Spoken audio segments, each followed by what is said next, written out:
সবাই কেমন আছো? আশা করি সবাই খুব ভালো আছো। সামনেই তো পুজো, তো কার কটা জামা কেনা হলো পুজোতে অবশ্যই কমেন্টে জানিও। আমার তো পুজোর সব বাজার কমপ্লিট হয়ে গেছে। তো আজকে রাত্রিবেলায় আমাদের বাড়িতে হয়েছিল ঘুগনি, তো সেই জন্য কি কি লাগছে সেগুলো তোমাদেরকে বলে দিই। পেঁয়াজ কুচি, টমেটো কুচি, আর ছিল রসুন, আদা, কাঁচা লঙ্কা, এগুলো সব কেটে নিয়েছিলাম। তারপর মিক্সিতে দিয়ে এগুলোকে সব পেস্ট করে নিয়েছি। তো পুজোতে কে কবে কোথায় ঘুরছো অবশ্যই কমেন্টে জানিও।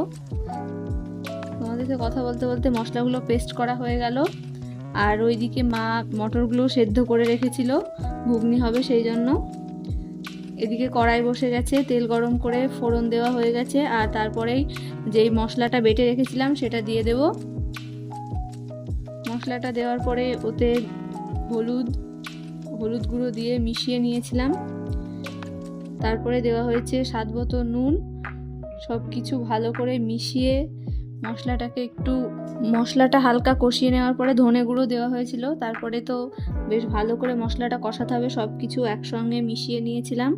তারপরে সেদ্ধ করা ঘুগনিটা আস্তে আস্তে কড়াইয়ের মধ্যে দিয়ে দিচ্ছিল। তো ঘুগনি খেতে তোমরা কে কে ভালোবাসো অবশ্যই কমেন্টে জানিও।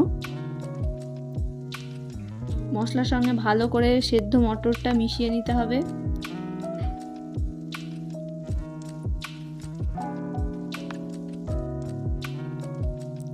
তারপর একদম শেষে তো কিছু মশলা দিতে হবে, সেগুলো তোমাদেরকে অবশ্যই দেখাবো।